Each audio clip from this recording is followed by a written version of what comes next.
Hello, dreamers and thinkers, and welcome to another episode of Undone. On today's episode, I am joined by some amazing guests. We have Nyasha over here, we have Sampa the Great, and we have Mwanje. Oh, I love that. That's cute. How do we do this? As per usual, we're going to start with unpopular opinions. Nyasha's been dubbed in to go first. Take it away, sissy. Okay, I've got more than one unpopular ahead. opinion. But the first one is I think this new era of people going to therapy and being diagnosed with particular diagnoses and disorders is making people use those things as excuses. I know that's right.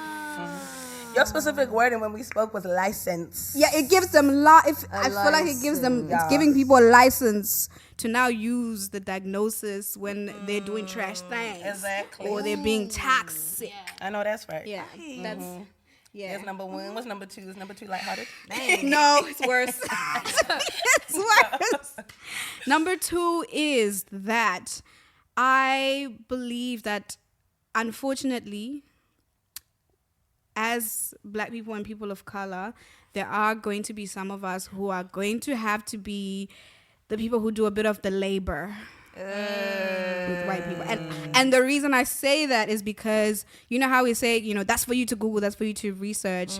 They're not going to do it. Yeah. They're not going to do it. Yeah, so if you have the patience, the tenacity, and the emotional capacity, I think a little bit at a time. Yeah. And we'll save the next Black person. Yeah. I like that. Yeah. I agree with both. Definitely we use it as an excuse, and I'll say we so that I don't move myself from the conversation. I think also more of it was noticed during the pandemic because we were sharing a lot of information with each other, and we were actually going through things that, a whole lot of the community was in depression. So you want to unpack a lot of what we're going through. Why are we doing this, that? How do we feel? Why do we feel this way and that way? And I think it maybe went to the other side of the spectrum because people started to gain knowledge that they hadn't had before. And it would excuse some of the problems that, they brought. The language in particular. Yeah, started to be people were given overused. The terms and the language to communicate certain things. Yeah. And that's when they started generalizing and labeling everything. Now everybody's a narcissist. You get me? On the narcissism. Exactly. And that's the one that gets thrown around We the all most. suspecting somebody could have ADHD. Everybody was like, I have ADHD, but how do you know these things? I YouTubed it. Yeah. So, diagnosed in women, but go on. She said, let me give you factual. But she actually does, psychology? Yeah, so. My sister. You and I both. And the second one was Some people we're going to have to do something with a little bit of the labor. 100%. I mean, a lot of people have access to information that other people in the community don't have. So already that's a thing. Other people are going to have to teach other Black people. But I think the real problem is, are we willing to learn to move forward? Not that we need to educate people because that's already happening. But the other conversation is, are people willing to learn to change the circumstances? Because that's a whole nother... That's another story. That's a whole nother thing. But also, when you tell people to do the research, go online or whatever, the sources that they're reading up need to be made by Black people that have a first-hand experience of the struggles. You get me? So someone's always going to have to do that. Yeah, 100%. Yeah. And I think on top of that, it's really also about, how do I put this? It's going to be triggering, but I think progress is painful. Yeah. Especially in regards to trauma. Processing trauma. Yeah. So, yeah. Well, those were good ones. Lighthearted, right? Starting off a little bit light. Trauma every day. What do you mean? Some sweet. Right? That's sweet. Okay. Mine's spicy. Oh, Here we go. And I have definitely been crucified for this one, but I stick by it. I think people should get to keep their dating preferences. I think it saves a lot of heartbreak. And the reason I say this is because I'm going to use myself as an example. I'm not going to throw anyone else under the bus. I am 5'10" and a half. Okay. Yes. I would prefer to date a taller person. In the instances I have dated someone who's either my height or shorter than me, I just have like less patience for it. Because I'm like, I'm like, you do one wrong thing and I'm like, ain't no way. I'm like, first of all, I wasn't even getting Division 1 NBA kids. And now you wasting my time? I feel like there's levels to it. I feel like there's levels to it. That's valid. Because if you're now canceling out a whole race of people, that's different. Yeah. But there's 100% levels. Because people. Oh shit! She said date it. Really? Because think about the black guys who only date white girls. Yeah. Do you want to be the first black girl he dates? You don't want to be keep your preference. Keep dating the white girls. 100% not. Yeah. I said sister. No, Wait a minute. I think what you were saying was there are levels to it. Yeah. Something, I'm not gonna say as minuscule, but like height, yeah. It's not minuscule. You can say that. I know. That's why I said I wouldn't say minuscule. I did a young beforehand. But when you're talking about race, that's we on something else. We're talking about how you were raised. We're talking about how you see beauty. We're talking about racism. Like there's just so many levels to it. But I would also never date a black guy who wanted to experiment on this is gonna be the first black girl I'll date. That's because that's happened. And it's not a good experience. Traumatic. It's actually not the best experience. So I think people should date their Not ready to that. We could go back and forth. Say with love. No, let's expand it. Let's expand it because if you're willing to be the first, no, because I'm not fixating on this one thing. Yeah. I just feel like there's levels to it. I don't have the language to expand. I was about to say expand. Levels to it. You want to get levels to it. To each their shit. To each their own. Please don't bring up things to me. Okay, who's going next? Oh, that's me. Dang, I didn't really prepare.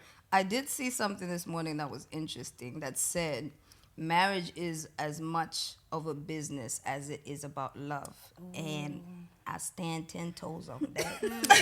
That is true. I think we forget the business aspect of marriage, meaning, you're sharing assets with somebody else, especially some of us who've acquired some things by ourselves. I know that's right. You'll bring those two things together. And it's not even, it can't be limited to people who've acquired things. Even as women, there was a time where we were not allowed to work. We were not allowed to own our own things. And a lot of, our aunties were thrown out of their houses because they didn't own anything of their own. So we've made it an ethos to own our own things. And I think it's an important conversation to have with young ladies, not to just push the whole love thing, but also this is an arrangement, and you have decided to come together and bring all your assets with you and debt. And your debt. And debt. And it is as much. Hex is debt. I just had to put it out there. Expand. Too many. Because people, I'm like, no, you can't. Your hex is dead. I owe the government. When you bring it and we get married, am I not hoping you paid off? You see, like the two become one situation. It is a business. It's as much a business as it is love. But I think it's a very relevant conversation because even right now with all the conversations about 50-50 and even on TikTok the rise in the traditional wife trend and all of that. That's wild. It's wild. Everyone's seeing the appeal of it or whatever, but they're not. The danger is. You know where the danger is. You know where the danger is. The danger. You know where the danger is. Because obviously no one prepares. Well, you kind of should, and that doesn't mean you don't love the person, but people don't often prepare for the possibility of parting ways with their partner. Yeah. It's so if by the time. Girl, wait. Let me finish my point. Talk about it. So 10 years down the line, now your partner is the main breadwinner. Yeah. Everything's under his name. You guys break up. Now what are you gonna do? It's a story that we hear too often. So yes. True. Financial independence. She asked about prenup real quick. Yeah, prenup. Answer the question. Answer the question. She brought up prenup. So wait, what are you asking me about a prenup? Do you believe in prenups? Yes, I do. Yeah. Yes, I do. But there can be a clause. Everybody in the club who believe in prenups say yeah. Mr. Lawyer, please. Listen, there can be a clause. Yeah. There's a clause in place. The clause Okay, of what what? what do you mean? Hey, yeah. What do you mean by that? What do you mean by that? She just did that out there to be cute. What does it mean? What does it mean? Explain to us. Don't know the technical term. No, just explaining as Technicality. as your home girl. As my homegirls, well, listen. Do I believe in a prenup? Yeah. Yes. 100%. Especially as someone that's working for myself, acquiring assets for myself, etc., etc. Come on. But I just feel like it comes down to the quality of your relationship, Wawan. Yeah. So I wouldn't put a clause in that would give both of us the opportunity to Wawan. Kwa meaning for the non-Tswanas and non-members in the This is building. how the Tsanas and Bembas speak. I'm sorry, somebody help me. By sound, no. It makes sense. Yeah, Like, but like if I wanted to, I can. girl, no. You get it. The girls who get it, get it. Play and you. The girls who get it. The lawyers think. The lawyers who get it. He's behind the camera. The lawyers The who get it. bottom line thing is, listen, this isn't a fully formed opinion yet. Yeah. Bottom line, I do believe in prenups. Yeah. Next. Same. Next. And that's it. Question answered. So was that a yes? Did you put your hand up? Like in the club Prenup. for prenups. I genuinely don't know. That's fair. That's fair. Yeah. Yeah, I'm at a place where I don't know. Yeah. No, that's good. That's why we'll say. Wait, are we allowed to swear? No. We try to keep it PG. Oh, wrong rappers. We I are was the like, wrong rappers. No, it's okay. It's okay. Alright, bet. Wait. She You has share it. your Yeah. unpopular opinion. It's Oh, your turn. Your turn to think. I thought we were still discussing prenups. No, we I good. was letting We it. good. I was letting you guys cook. So y'all done cooking? So my unpopular opinion is that social media and dating apps give us a false sense of like variety and choice. I know that's right. Come on, speak on it. Of variety and choice. Variety and choice. I think that's why like people are less tolerant. And don't get me wrong, this is a difficult conversation. Yeah. Yes. Because it involves boundaries and like attachment styles, etc., right? But like, I just think that people think, oh, this is not working. Let me drop it because I have 5 million options. Next That's thing what is you it's say. 10, 15, 25 years down the line. Yeah. You're like, ooh, I didn't realize that was like genuine love and care. Yeah. And I was busy looking for other things. Yeah. So, yeah. It's a loaded one, that one. Yeah, there's a lot. It's a loaded one still. Who do you think suffers more from the from the perception of options, males or females? I can't speak for the male, so I'm not gonna answer that question. Who suffers more? Yes, who do you think is suffering more from that? Suffering more from the perception of the perception suffers. of the variety in options. I'm tempted to say women. Me too. Because we often get the shorter end of the stick, but like with the conversations I've been having with women that conduct themselves in the dating scene differently, I feel like it might be like it goes like this. I wouldn't even say it's 50-50. I'd say City boys, city girls. Yeah. no, it depends on the truthfully it depends on the trends and like the influence at the time. Hence the social media aspect. Yeah. That's fair. I like that. That's a good one. Off the dome. That's right. I love how you kept adding nuance to everything. I'm like, girl, it's your unpopular opinion. Just say it. Yeah. I'm sorry. No, Say it as it is. I cannot think in black and white. Yeah. I can't. That's fair. Yeah. That felt that. Good one. So my first question, it's actually a funny one, but also like take it deep. So I used to go to this white church, and people, I don't know who started it, but people would be like, you on a Sunday, you walk in, hey girl, how are you? How's your heart? Oof. Yeah. And you're like, hey. I know. It's 9 a.m. Relax. Because when I saw that question, I said, do we have time? I didn't even try to explain that. I was like, no, I'm gonna leave it at how's your heart. So who wants to go first? How's your heart? Go as deep or as shallow as you want. Why is it always on this side? Let's find someone. No, because it's a numerology thing I want. No, we didn't agree to this before I sat down. How's my heart? My heart is content. That's a good one. That's a good way to be. Yes. I'm tired. That's my body though. Yeah. My heart is content. It's full, it's fulfilled. I like that. I love that for you. Amen. I think mine is a one-word answer. Okay, go on. Open. No. Hey. You heard it. Yes. You heard it for yourself. I was not expanding it further. Okay, we'll take it. We'll take it. You said it up. You said it up. I think mine is grateful right now. Yeah. Just sweet, yeah. Just Something sweet and then we went something sweet. But Balance. still content is really beautiful because it takes people a lot to get there. Yes. Something sweet. Yeah. I actually have a follow-up question now that you said that. Have you had to redefine some things in your life to get to a place where contentment is attainable? Can I whistle in the... A lot of questions.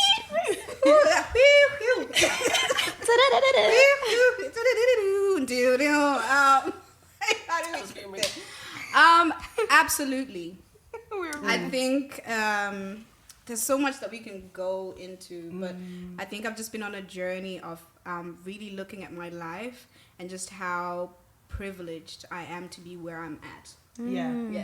And the fact that, for example, the younger version of me would be so proud of where I am. That's beautiful. Yeah. So I think there's that level of contentment, and there's realizing like everything that has happened in my life, every decision I've made has led me to this moment, and I'm just content in it. Yeah. I got great friends. I got a great life. Come on. Yeah. Just content. I like that. Yeah.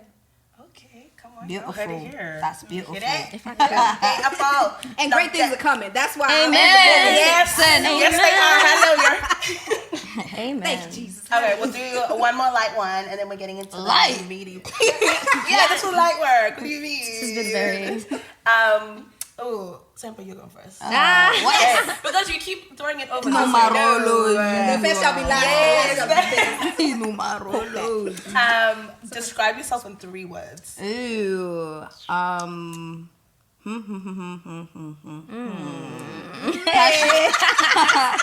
I don't know the words. No. Passionate. Yes. Loving. Oh, yes.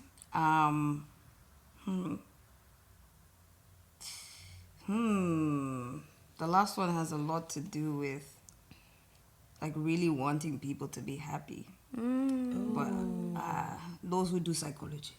Girl, I'm trying. What was the word for I'm that? going Using my TikTok vocabulary. Go on. No, because I was thinking the wrong thing. What were you thinking? You know how on TikTok they'd be like, oh, but you're a people pleaser if you want people to be happy. But there's a good side to it. TikTok. It's like I'm gonna say TikTok people are not psychologists. Let's start what do you there. mean? Like, What are you talking about? What is your reference to psychology? No, because you know there's so many people that lie about that as well. Huh? There's so many people that lie about that as well. Exactly. Yeah. So no, I was like, not my TikTok Well, vocabulary. you can't be a people pleaser when you have boundaries. Yeah. Because people can't step across what you don't want for yourself. Yeah. I want people to genuinely be happy because I've had sadness. So I know what sadness feels like. So I want people to be happy. Whatever that That is. that's that. Yeah. I have a follow-up question. She always said, having a you just said the one Go ahead. Let's go. Do you think, because I was just thinking like in terms of most African cultures, that idea of like someone comes over to the house and like, you're running around to host them and like you want to love them well. So do you think part of it has been influenced and shaped by that? It's 100% cultural. I mean, seeing the way my parents treat other people around them, their families, that make me want to make families wherever I go. So if you notice, that's what I do. But it's funny you brought up people pleasing because it has been a thing of, these people are taking advantage of you being nice. So you always have to create the boundaries. But I think that's definitely a cultural thing. Yeah. And you are very hospitable.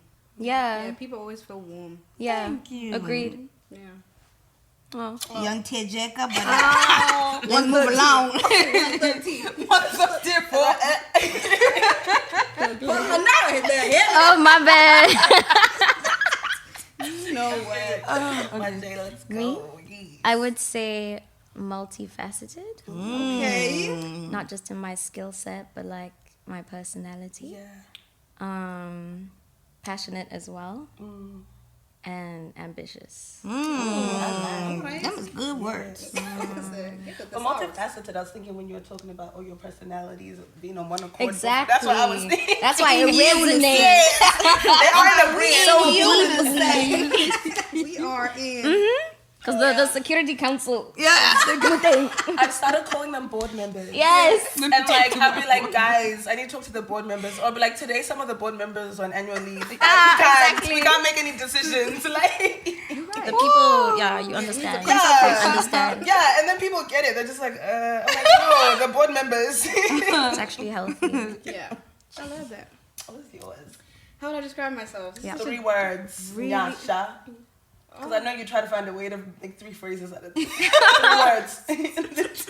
Under that. So let me unpack that part of that word. 3.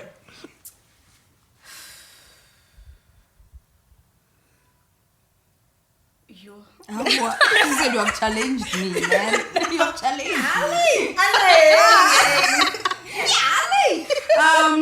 Storyteller.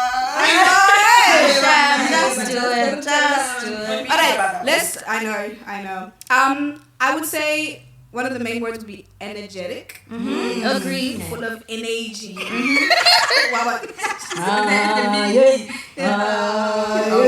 Oh, wait.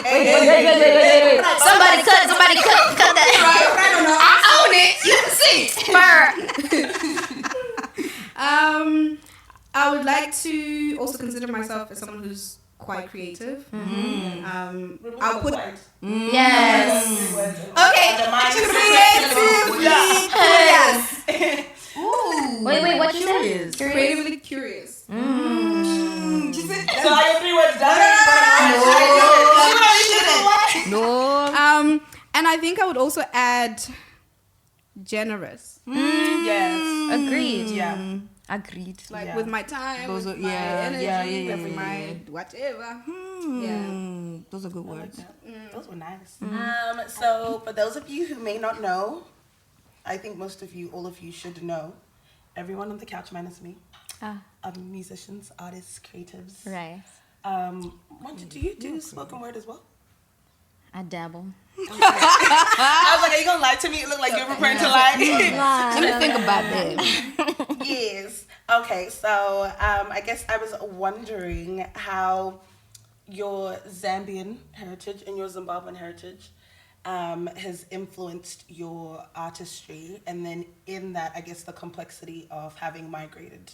Them is 2 questions. How it's like a subsection, Subsection A. You know, Who's ready? I'm not ready yet. Okay, part A. I feel it feels like Kind of. 10 points. these are exams. Yeah, definitely my culture has played a part. The way I tell stories, the way I hear music, you know, what I focus on when I hear music, guitar sounds, claps, chants, because that's what I grew up around. Yeah. So it's definitely played a part. What was part B? he was migration because you lived around a little Yeah, bit. definitely. That's like changed how you hear and see music. Changed what I learned about music and how people communicate with music. Changed the different styles of music that's outside of my own. That's a summarize. You should have done the follow-up question.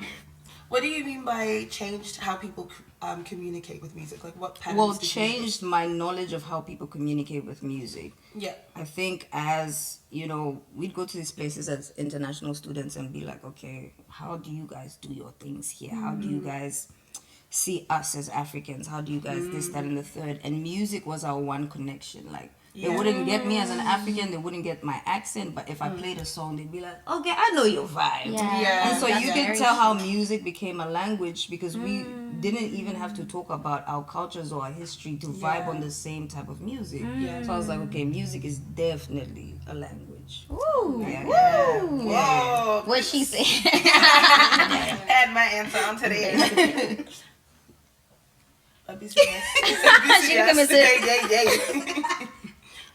What was the question? But I do think y'all very much add, especially I'll say on Yasha's end, because I mean, piano is in there, the style, the way you sing, the way.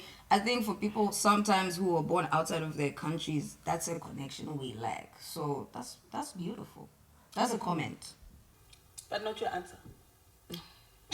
Put that out I there. mean, okay, so what I know is that, like, being born in, because I moved to Australia when I was 13 years old, so I was semi-established in terms of, like, knowing culture, knowing music, speaking the language. So coming here was a little bit difficult because when we moved here, I was living in the Bundus. Yes, We were the only black family in that whole town. Everybody grew up together. Their parents were teenagers together and whatever. So it was really difficult to, like, connect with culture in that way. And I found because I was living in that particular town, a lot of, like, indigenous people. So we got along in that sense because we almost had a shared trauma. But yeah, so you know, same colonizer, you know what I'm saying?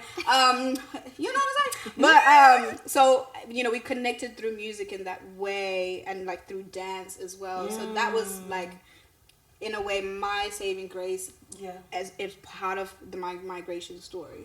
So whenever I get on a stage, like, I remember that I'm like, whoa, this is like the thing that I used to get through the years of bullying in schools. This is the thing that, like, was my thing that I could do outside of reading. So there's that aspect. So when you hear the lyrics of what I'm singing about, like, it's much deeper.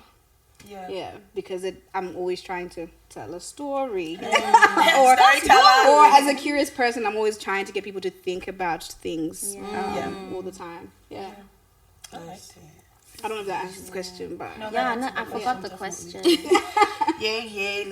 For the third time. one more for the people in the back. How has your heritage and I guess migration story influenced your appreciation and understanding of music? And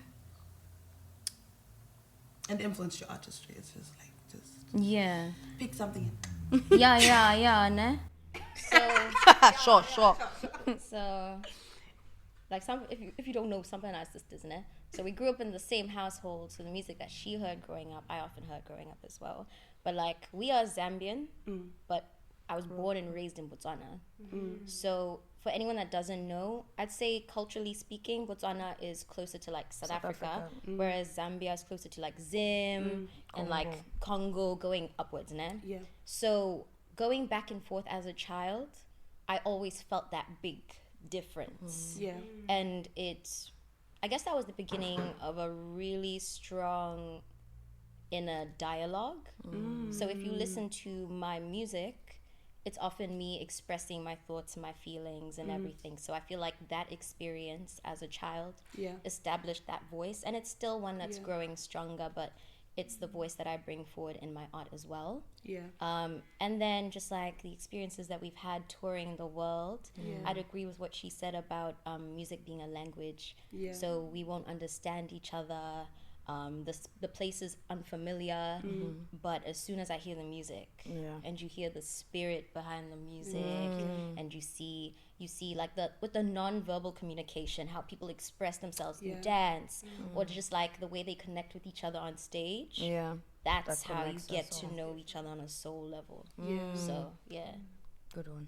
That was so awesome, y'all. I like that. I think to add to that, I think over the years, people are now having, and I think because of social media as well, people are now having more of an appreciation of African music in general. It's our time. Talk about it. I know that's right. So I think it's also allowed everybody from the woodwork to be like, you know what? Let me do my thing. Real. Exactly. I love it. I just want to Let's expand. expand. Let's expand because that's a conversation. Yeah, That's a especially for conversation. people within the diaspora. That's a We've also conversation. seen that like Yeah. I don't know how to describe it, but we've seen that it gives people that pride and like that license. License is a good word. License, because there was a lot of explore that times. part of themselves. Yes, There was a lot of times it wasn't cool to be African. It wasn't cool to have your culture and your music or your language. Yeah. But God damn it, sometimes them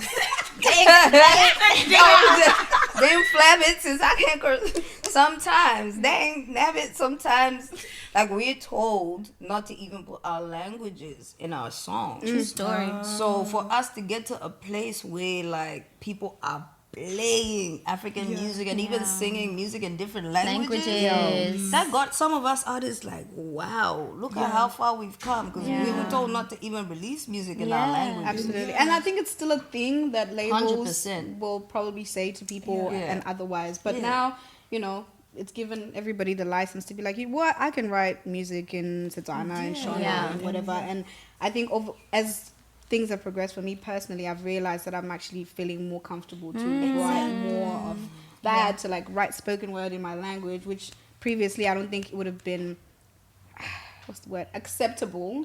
But because of the way the world is now, it's like I don't care whether you can hear what I'm saying or not. That's your business. Exactly. If don't we've find had an to learn audience. Do you like English, that? Are you vibing? That's all that matters. That's the language part if of it. we've had to learn English, then by force, then you can actually learn different languages. I admit to the fact, because That's real. then you can learn other languages or experience other langues, and sometimes it's not even down to language, like the vibe and the feel behind the music. Like we listen to Latin music and we're like, this goes on. We don't even know what people are saying, but like Rosalia, Rosalia.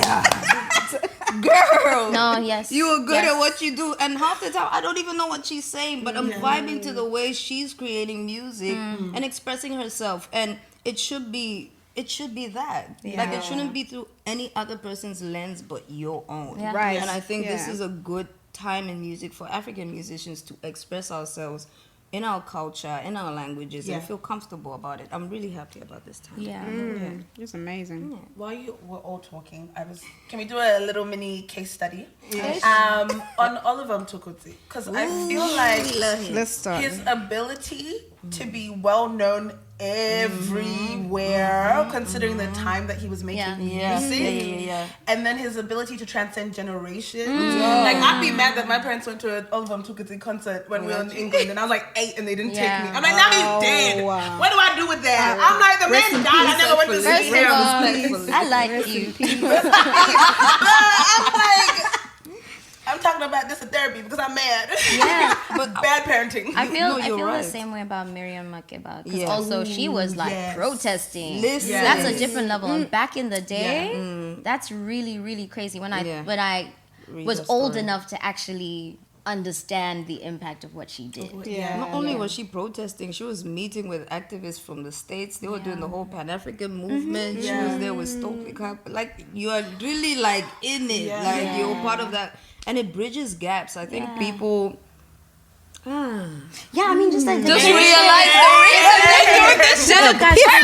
the reason like, of course you would use a language barrier and disconnecting Africa from the diaspora to not have us connect with each other. Of course you would do that. But back in the day, we were connecting through music like that. Like when all the diaspora was talking about the issues we're having together. So that was a camera realization. I said, oh, that makes sense. Embracing and giving a nod to other people's struggles as well. Because like she would be like, this is our story. Yeah. She'd go to America. She'd be like, this is your story. Yeah. They have that dialogue. They understand, and then they speak up for each other. Like that's really beautiful when you think about it. Yeah, there've been some pioneers in African music, like even Brenda F. Our Madonna. That's our Madonna. We don't. We really don't. Yeah. Oh, and Angelique Kidjo, I mean, like our own literally.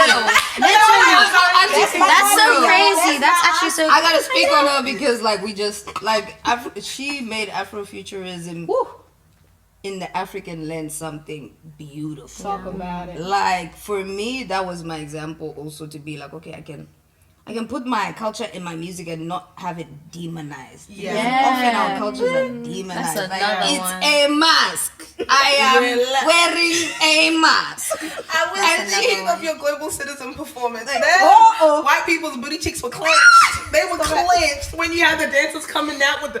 Can I sing for you? Can I say something real quick? Yeah, them booties was clenched. They was clenched. You could feel it. The eyes been shifted. They said, "What are those things on stage?" And that is art. Like that's art from somebody else's lens, and that's somebody else's culture. And God damn it, be scared of something you don't know, so you can learn about something different. But Angela gave me that courage. I'm almost scared the hell out of Europe. What is that? And we intentionally made Let Me Be Great with that aesthetic as well, because it's just like.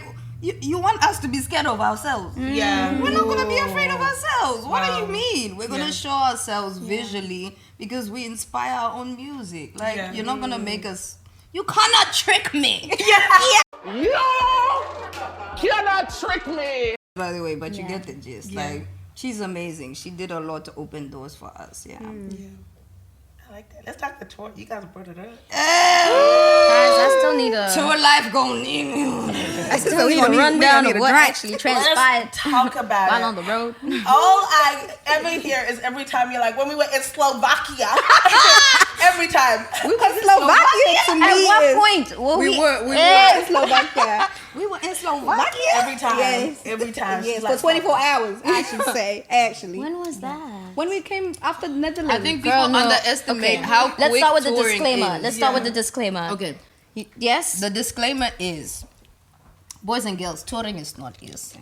I mean, you know, you go into these different countries. Sometimes you don't even get time to land and see the country and see the vibe of the people. So it's really fast, especially if it's in an album cycle. Because you're really trying to make sure you get all these cities and these festivals. So sometimes you actually don't get to experience the shows, and that's why we call tour fog. That's why homegirls like when do you go to Yeah, Slovakia? because the fatigue. We were probably even asleep as they stamped the passport things sharp, and there we go. Literally, your eyes are like this And until you hop on stage. You go ha ha ha. sometimes we're in tour buses and our tour managers get the passports and they say cut and we're asleep. So sometimes I don't even know that I've been in. Oh shit, we you wake up, you're like, where am I? It's snowing outside. Y'all know it's snowing outside. So sometimes it's really quick and you actually don't get to experience it, which is the negative end of it. And sometimes you get tour fog. So that's the disclaimer. Yeah.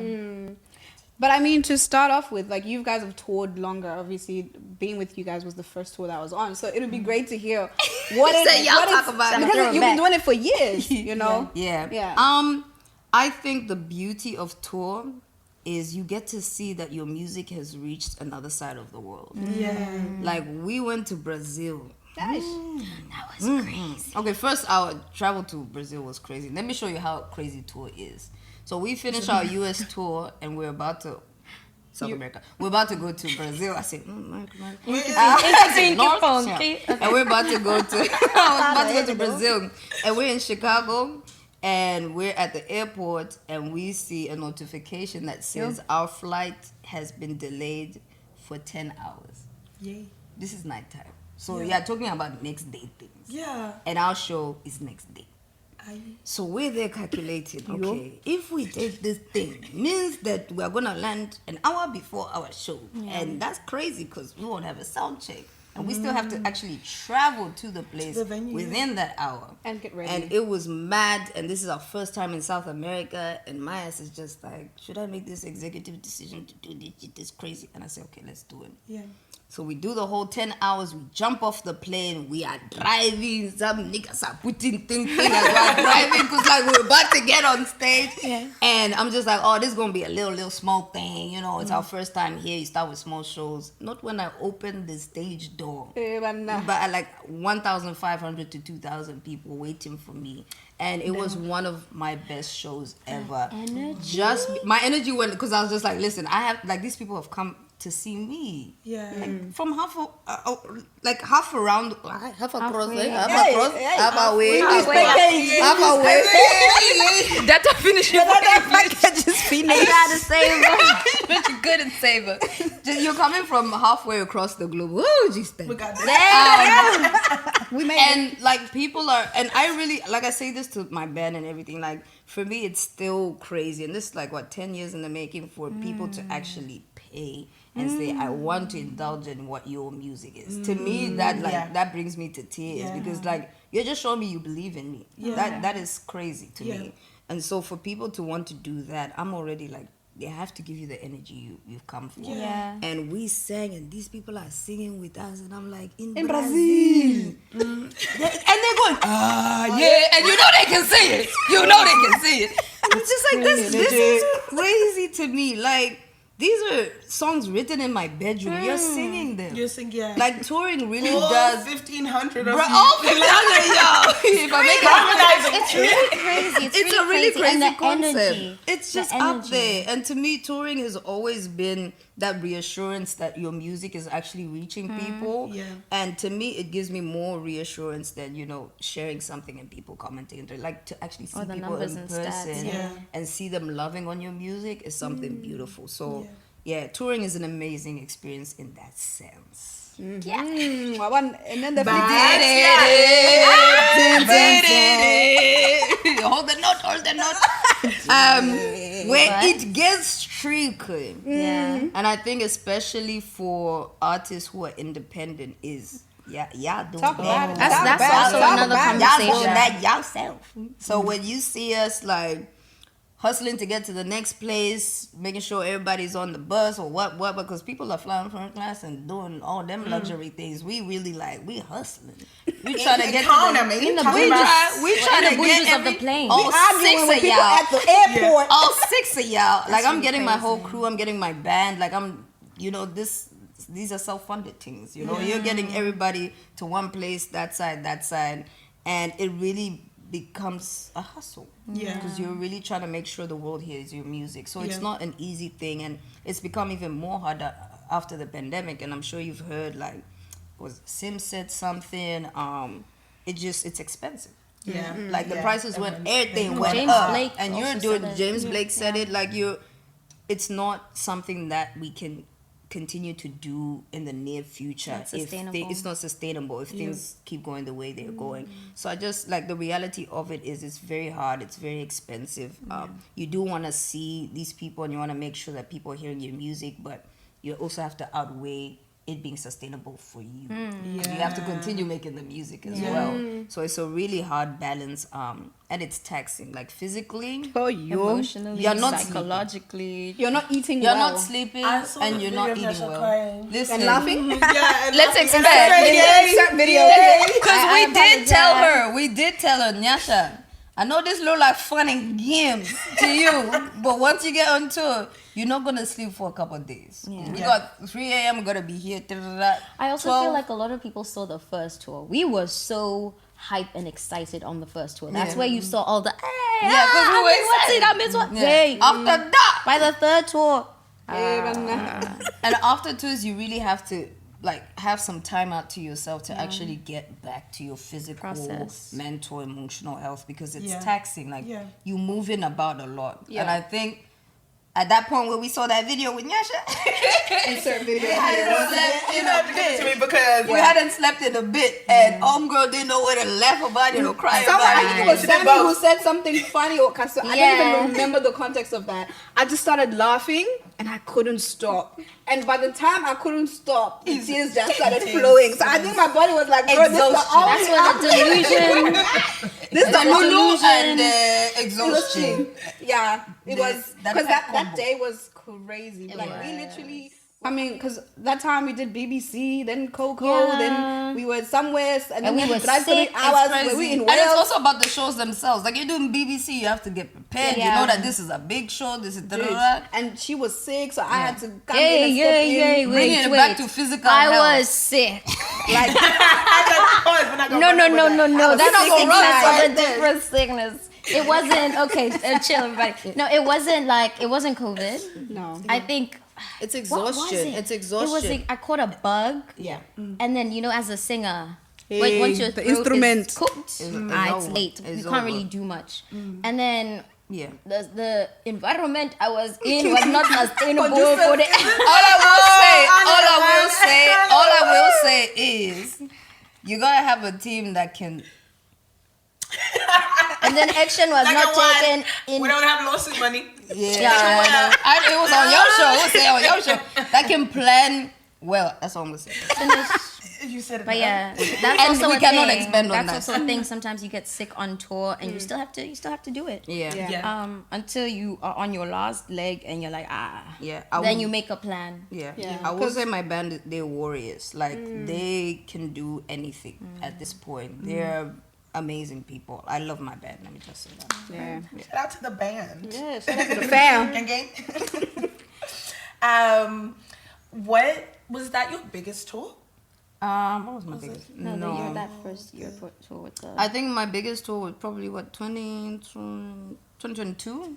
We had Coachella, Glastonbury in the same year. We had Oceana. Yes. That was fun. That was so amazing. fun. I love Primavera Glastonbury, as well. Primavera, Oceana. Like, we just Yeah. back to back with the best teams. Like, I That was remember we went nice. to went to America. I don't know what festival it was, and the Seattle Seahawks were like, "Do you want to come to us?" I said, "We made it. We got it. I'm ready for LeBron to call me because we."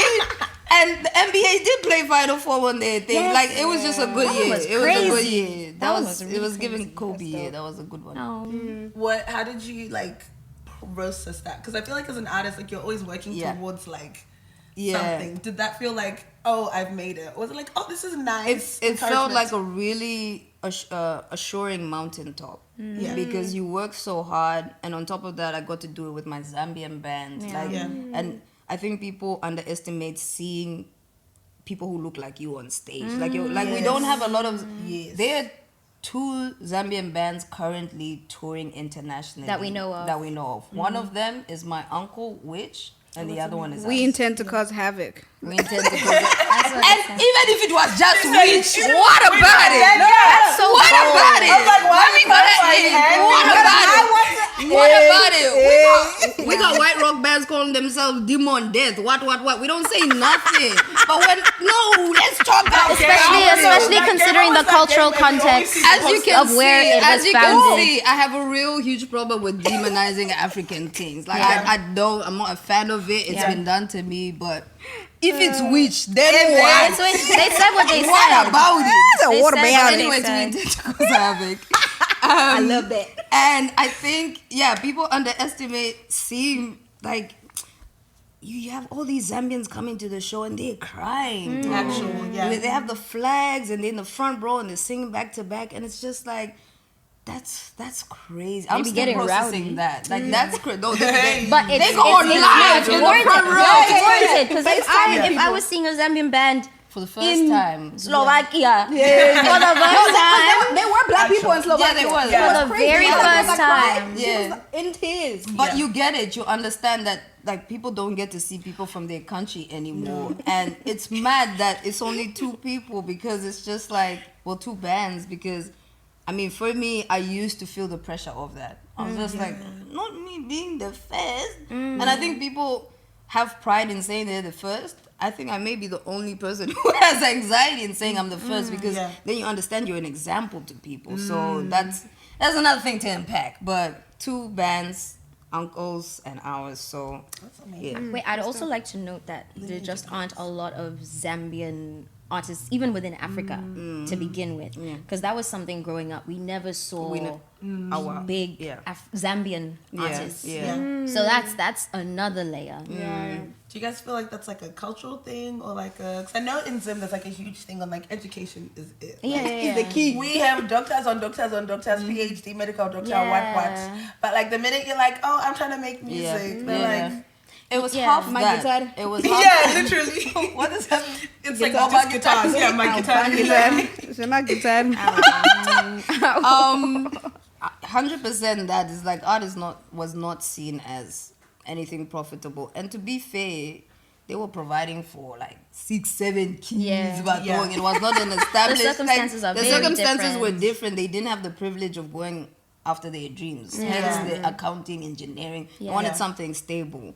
And then it's also a thing of, we didn't have knowledge or education in the music industry. We still don't have one. Yeah. We don't have a profitable industry. We don't Infrastructure. have a. Yeah. What are you about to say? You're about to expand. No, you reminded me of a question that I wanted to ask, and then I forgot to write it down. This is amazing. Keep going. We'll circle back. We don't have an established industry, so which is known outside of Zambia and not known in Zambia. So the concept of and I mean same with me. And so the concept of being like, why didn't you guys tour then? There was not an established industry, no infrastructure, nobody giving grants. Y'all crazy. Let's talk about the grants. Y'all crazy. Everywhere. Money, Australia here too. Y'all as well. I ain't gonna say nothing about that because I still need it. But I will say that we don't have an established industry enough to be like, yeah, let's have our artists tour around the world. So it was half cultural, half like infrastructure. Yeah. What was you gonna say? No. That's why I have so much respect for African artists that are really pushing, because it's not easy. It's not. Like the things that artists, like, not to say that the artist struggle isn't worldwide, because it is. It is. But just not having an environment that appreciates or even sees that, not having the resources readily available. Yeah. It's just, there's more hoops. There's more hoops to more jump, and it's 3 times harder. And the layers, African women, it's, We're going to come back to that we one are later. going to. There's so many layers that it's not as easy as people think, and you have to work 3 times harder as well. So it's complicated. Yeah. It was 2 parts, actually, now that I think about it. No, because remember I sent you, was it the Nigerian Minister of Arts, Culture, what? I don't know. who was it? No disrespect to her. Amazing. Her amazing. We love you, sis. You're cheap. Do you want to be on the podcast? Literally.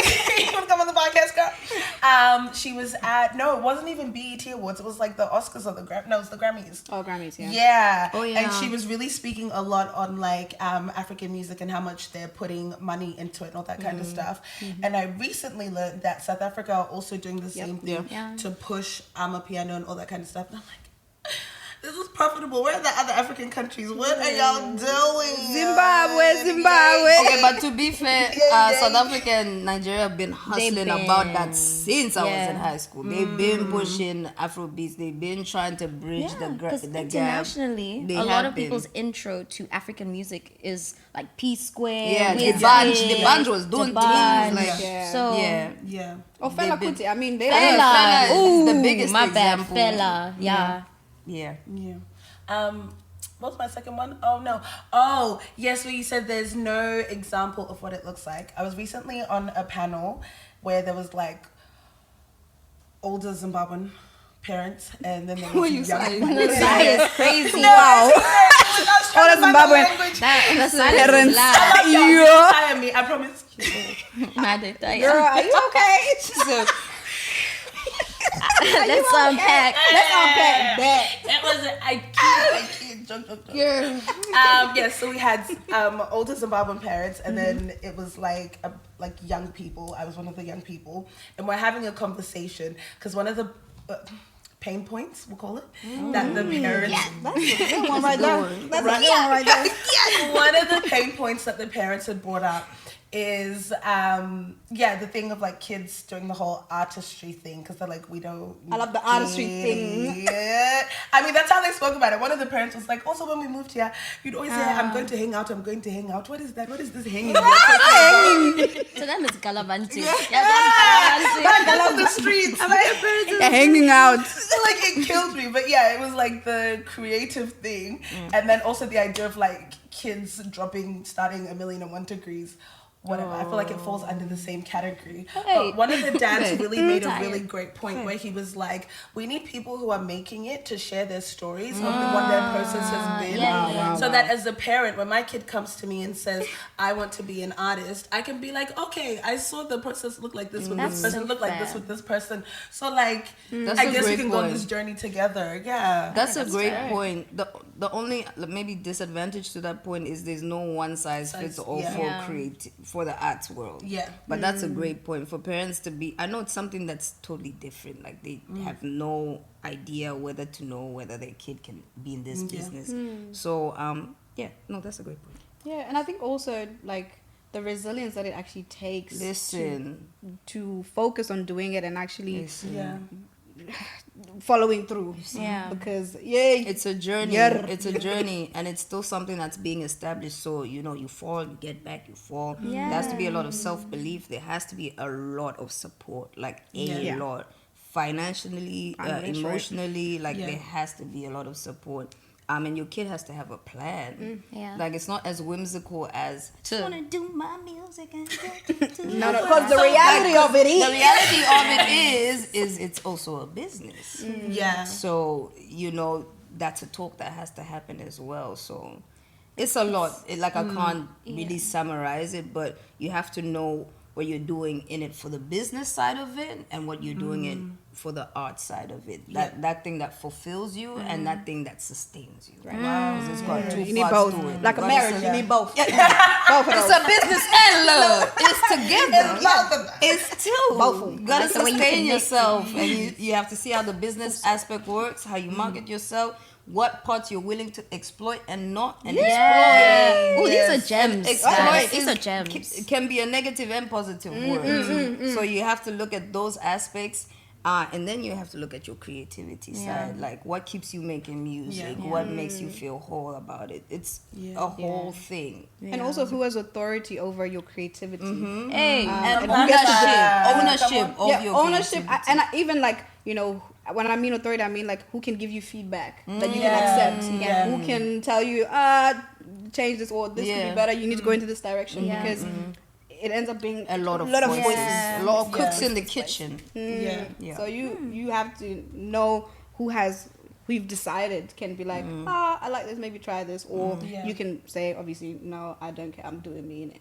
I think we need a lot of music business workshops in Africa, in Jet, but even more so for the parents to gauge what this thing is because it's also lucrative. It has brought people out of poverty. It's mad. Yeah, definitely. Like you have a lot of singers being like, I used to sell food on the street, bro, and now I'm playing arenas Isn't that off of Ira music. Star? Ira Star, off of music, Yeah. off of music. That's wild. So there is something to be said there. Like it can change your generation. Yeah.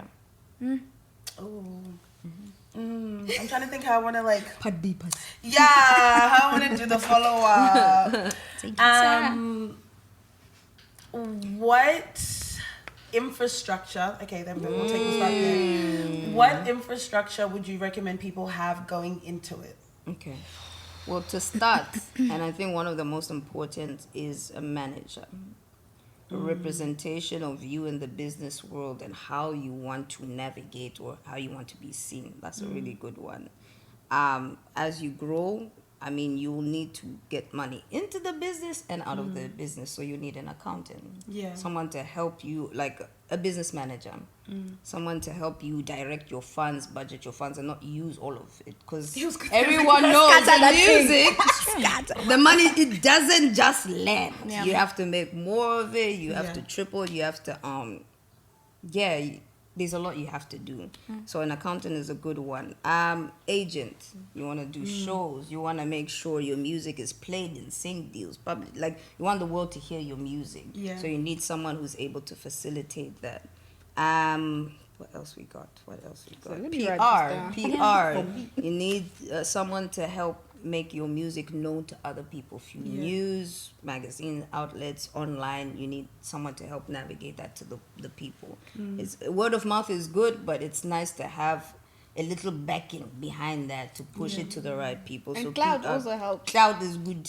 How do you Sometimes. get But clout? using your cloud, like how you manage the cloud Yeah, is something else. Something. Showing up to the shows of your favorite artists who you know resonate with your music, showing them the music, putting your music out. I'm always on anyone who's around me. I say, if you don't post that thing, I won't know it exists. So if I'm looking for a band and you're saying, yeah, there's a band in Zimbabwe, I say, okay, show me them playing live. Not let me listen to it. I also need to see them playing live. They don't post their videos. Now what can I do? Now what can I do? I need to also see that. So really put your stuff out there so somebody's gonna see it. And don't think your platform is too small enough. I've seen the smallest platforms change after someone has seen it or shared. So don't be afraid to put your stuff out there. And what do you say? Marketing manager, agent. This is publishing. You want to be, and I have a whole document we can actually share on your site for all the young up and coming. Like I made a whole document because the Zambian music industry is still growing, and all the youngings, I really do want them to flourish. And Cut that. Yeah, I said the camera. we'll keep that in there. And we can keep that in there. I know you don't decide that. I am absolutely not. I'm not. We can keep that in there. I'm trying to be allowed into Zimbabwe. No, next time it's I okay. No, you'll be in Zambia. I got the presidents in Sigi. We're good. See, that's why I knew you were coming boldly because of that. She said. Also understanding that this team grows with time. Don't start day one with all of them. Because these people have to get compensated as well. Exactly. So just don't spread yourself too thin. And they're vultures. There's no money. What's the accountant going to? She said, How did they vultures? what is the accountant going to count? Like have a trial period. See if these are the people you want to basically hold your life in their hands. Like it's a big deal. This is not hobbies to us. This is our life. So test it out. Have yourself a trial period. And if you feel like it doesn't work, then there's nothing wrong with being like, I don't think you're the right fit for me. Like, you're not going to get in trouble. You're not going to be reprimanded. It's well within your rights to be like, I don't think this is the right. And continue and find what is. It's like dating. Or therapy. You choose. One of the two. I was going to add on, not as a musician, but I think part of finding people that are right for your team and whatever else is you have to know what you're looking for and what like culture and ethos you have so that you're able to be like, these people don't match up with what I have said I stand for and I believe in and what I'm trying to create. Whereas if you're just vibing, you find other people who are just vibing. And you guys will vibe with you. And they're a representation of Exactly. you. Yeah, bro. Exactly. At the end of the day, you are a business as well. Like Yeah. that's the bit that comes in that people don't really expect. You have to have two minds. And yes, you hire people in your team that take care of the business side, but it's really important for you to educate yourself as much as possible about every factor of your business. Be involved. I'm gonna send y'all the PDF. It's gonna we'll disseminate that. I won't gatekeep. That's a word, right? I know. I've been in my dictionary.com. I don't like you. I've started saying that a lot because I feel like I'm in my auntie era. So I am deep in my auntie era, please. No, I think we should all be okay with it. yeah. Are we the young rich aunties? Like, what is this? When the young, rich, and fine aunties. Sorry. I just said. This is a fire. Don't forget fire. Nyasha, we'll start with you. And then, because the numerical what. And then, I'm not sitting here next time. I promise you that. What has been your career highlight to date and why? And why? Ah, dude. There's so many. Can I list? Top three. Top three. Can we do top three? five? Because Top honestly, I can't choose. Top three. Yeah, I was like, even top three, I want to give her two. Like, And no subgenre. Under subsection. Guys, This one was good because the weekend before that I I'm a storyteller, man. Yo.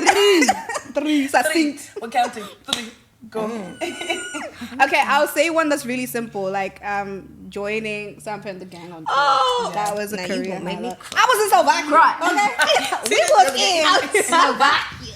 Okay, wait, but when? We were. We'll get you the dates. We'll get you the dates. I'll send you the master tour. I'll send you the first.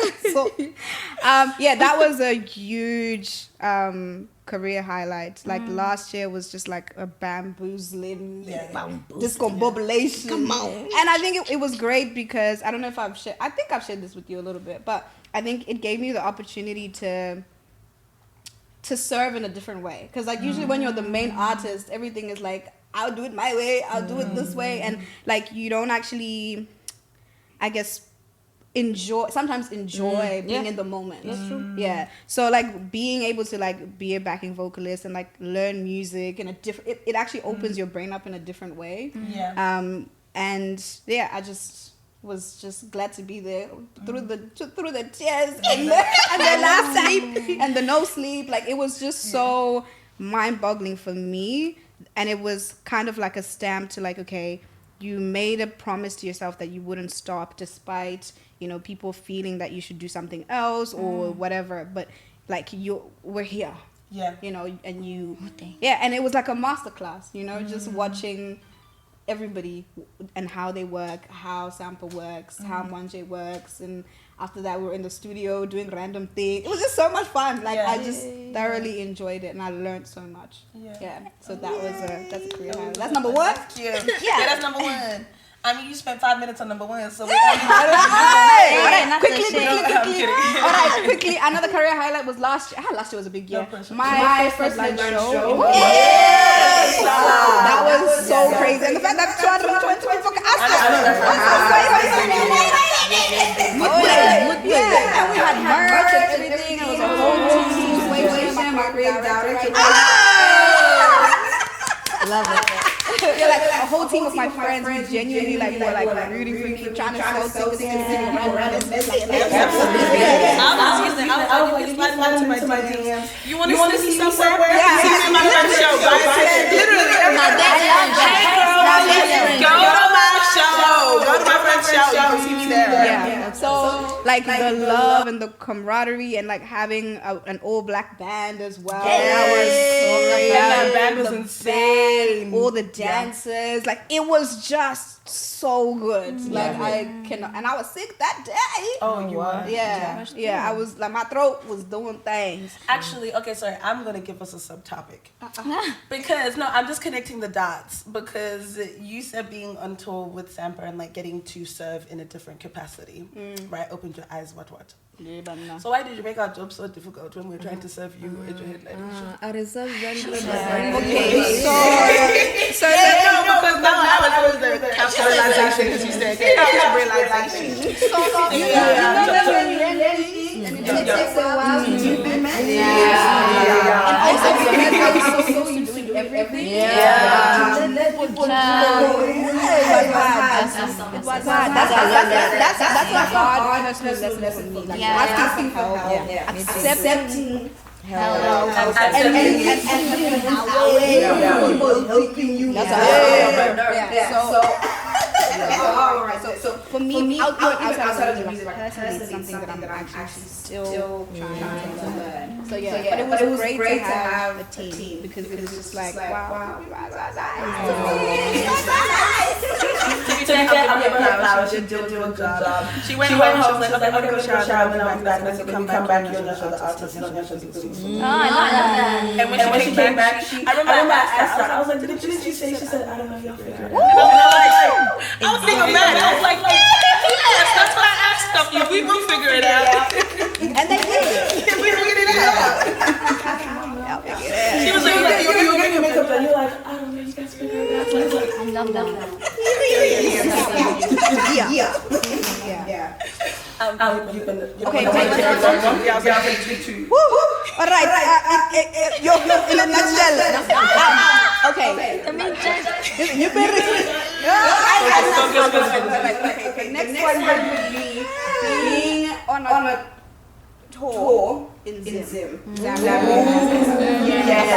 was a whole different situation because like when I went on stage and did an amapiano track in a random, I think it was called Funky Buddha or somewhere random in Cape Town, and these guys were screaming as if they knew who I was. It was insane. And then in Zim, when I went to my old high school for the first time since I've left, it was 15 years ago, coming back. So I'm trying my best. There's so many career highlights. So that one was only good because let me cook. Okay, I'm gonna finish. Let me finish. So pivotal moment. Okay, two things. My old high school, because I remember I made a promise to myself in my old high school, because I remember someone laughed at me because of the way that I sang, because I opened my eyes wide.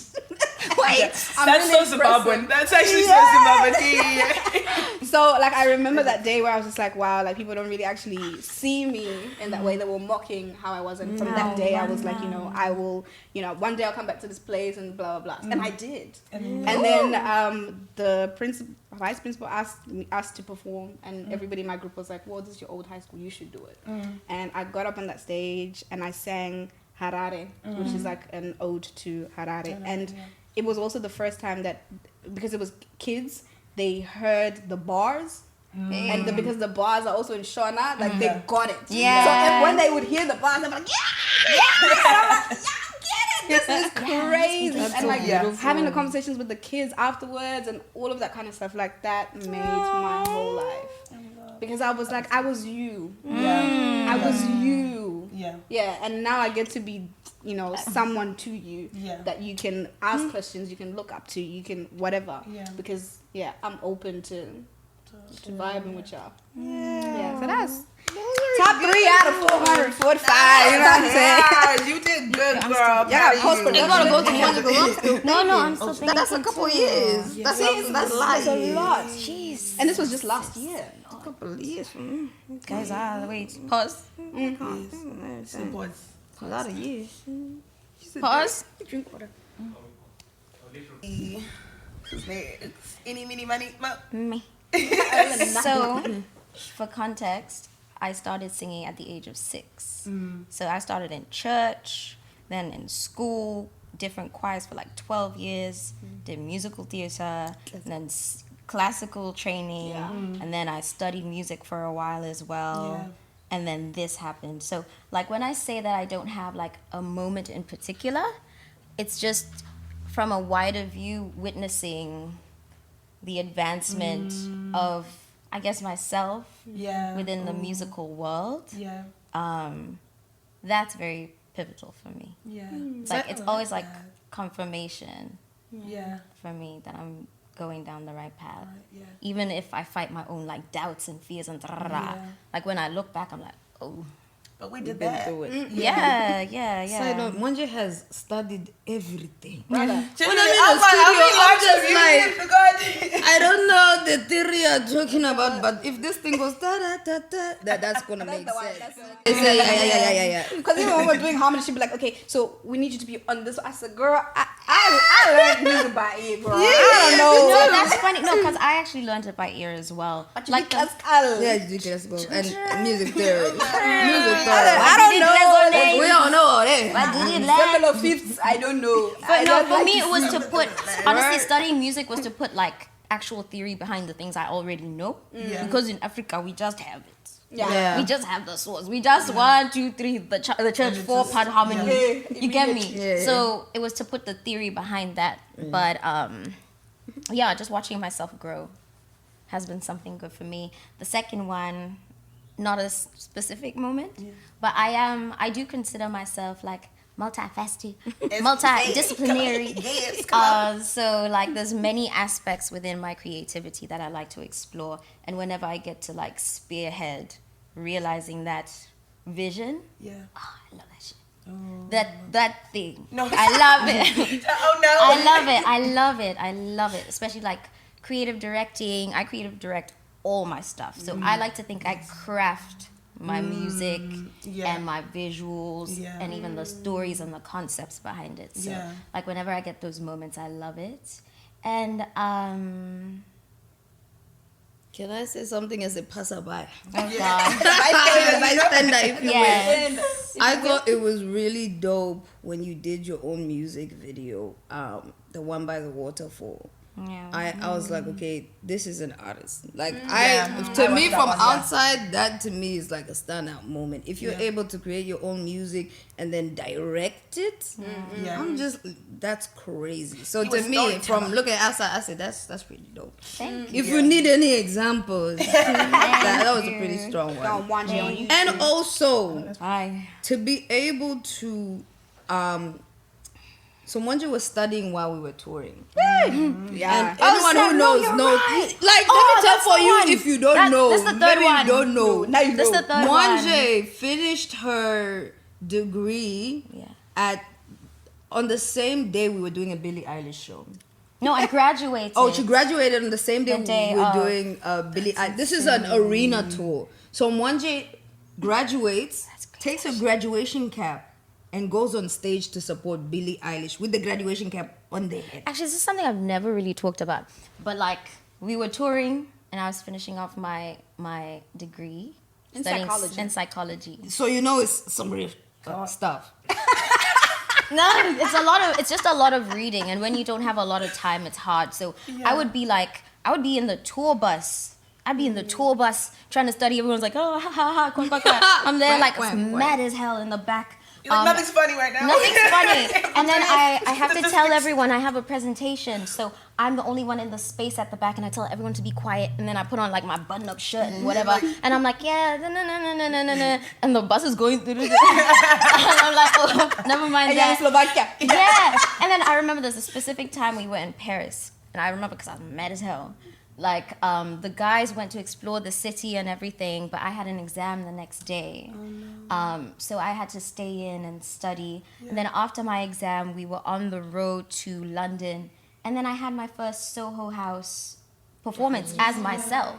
So, like, that, now that I think about it, I should probably do like a story time or some shit. Like, truly. Now that I think about it, that was crazy. But I think it's just the hustle that we have in our family, not even just like the music industry. In our family, we hustle, and we don't always realize the crazy things that we're doing. Yeah.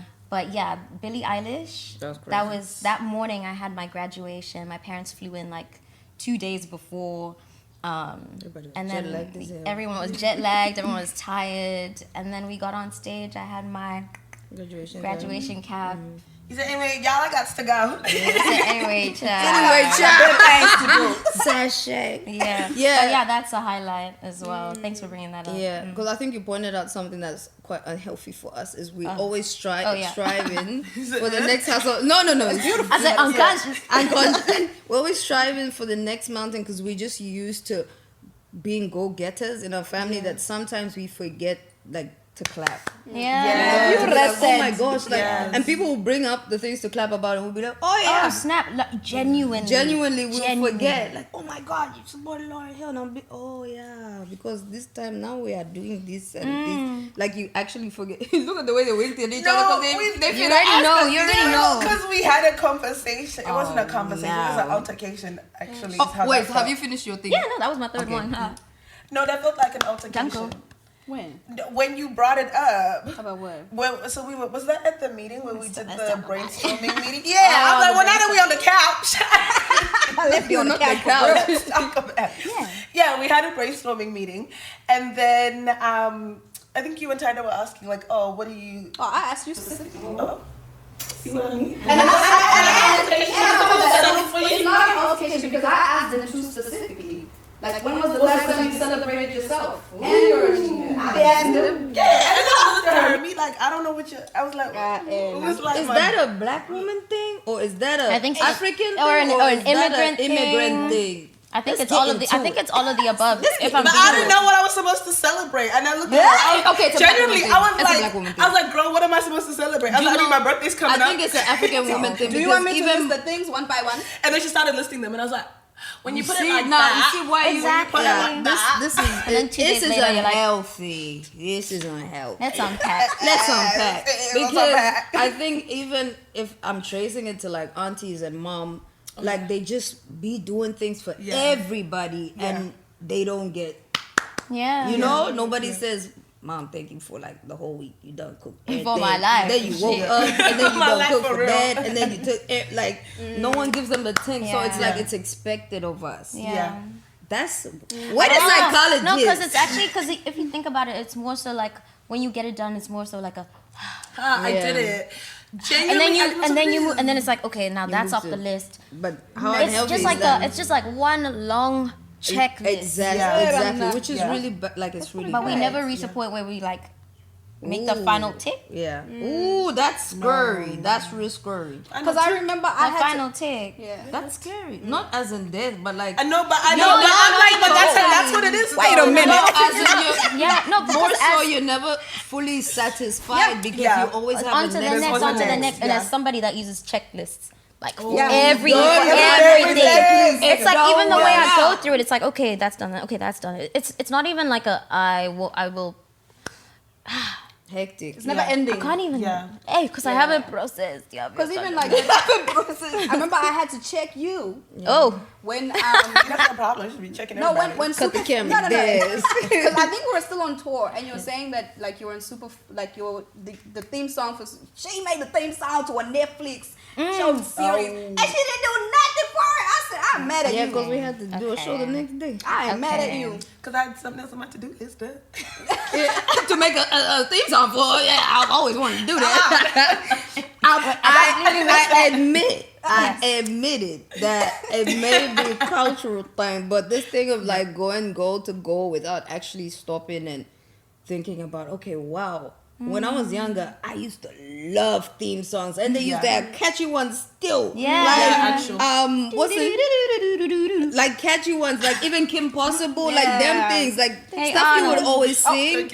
So like that was a big achievement to be able to do a theme song, because who knows what little kid is singing like okay. And then I didn't celebrate it. I wouldn't say I couldn't. I just said I didn't because I had other. I had shit to do, like the next stuff the next day, and it's just like, yo, this is hot. We're constantly working, and I think it's very unhealthy that we actually don't get to sit with our achievements, and I don't know what perspective to look. Because it does contribute to feelings of dissatisfaction. Yeah. When you're like, oh, I'm not quite at the place I want to be, but you don't even realize how much you've done to be here. Yeah. I want to throw a spanner in the works. Only because I have a monologue written for content I'm planning, and it's around the idea of celebration. So I'll be celebrating 10 episodes, like 10 consistent episodes of the podcast. So proud of you. Right. I actually think this will be the 10th episode. Yeah. All I want to say is Remember us. And in it, I was genuinely like, now the problem is you put all three of us together. We're no more people. Alone, separately, now together. It's gonna be a lot of editing, I'll tell you that. But you look. But in it, I was thinking about how I guess the things I've been taught and socialized to celebrate, I am not on that journey of I've attended a lot of weddings, engagement parties, like all of this other kind of stuff, and I'm like, I'm so happy for y'all. I like those are the things that we celebrate, and like I celebrate when I get my degrees, but like outside of that, like what else am I celebrating? And to deep that, to be like, wait a minute, not everyone is choosing the same life path or to tick off milestones in the same order. Yeah. That doesn't mean I shouldn't now stop celebrating it. What made me change my perspective was I was listening to Mpomi's podcast, Wisdom and Wellness, and she had a lady on there, and she was talking about how her friend had said to her that she was like, no, we've been to your baby showers. Because she's like, oh no, like I want to have kids now, all that kind of stuff. But like she doesn't have a partner. And then her friend was like, no, but we've been to your baby showers. Like every time you started a new business, every time you've had a new venture, those were your baby showers. And I was like, ow. That's a beautiful way to put it, actually. So it's like really reframing how I see what I celebrate in my life. Because I'm like, no, these are things I'm proud of, and these are things I've worked hard to achieve. Just because they may not fit like what people traditionally celebrate, or even what my peers are celebrating right now, that doesn't mean this isn't an achievement. It's a strong one. You should use this as the lead to this episode. That's a strong one. I think that's connected to like Nyasha's point about like contentment, and I think someone asked, what did you have to change? About like what was the question? What did you have to reach the point? To reach the point, and it's like we are socialized to think this is a milestone, this is a milestone, this is a milestone. But then when you define that for yourself, you are able to reach a sense, like a point of contentment that is more catered to you and your life path. So that's really beautiful. Is this a therapy session? Well, I think this is a therapy session. That's very beautiful. Y'all better pay us. Well, we help you. Put it on Patreon. Literally, I'm like, sending me free trial. The rest can be found on Patreon. Yeah, the rest. That's crazy. You haven't given your top 3. Oh yeah, top 3. Let's go. I want to hear this. Dang. I should have been thinking about this. I'm laughing. Exactly. I use my time wisely. Interesting. Dang. It's just a lot of history out. Yeah. Let's see. First one that stands out would probably be the Kendrick support I did in Sydney.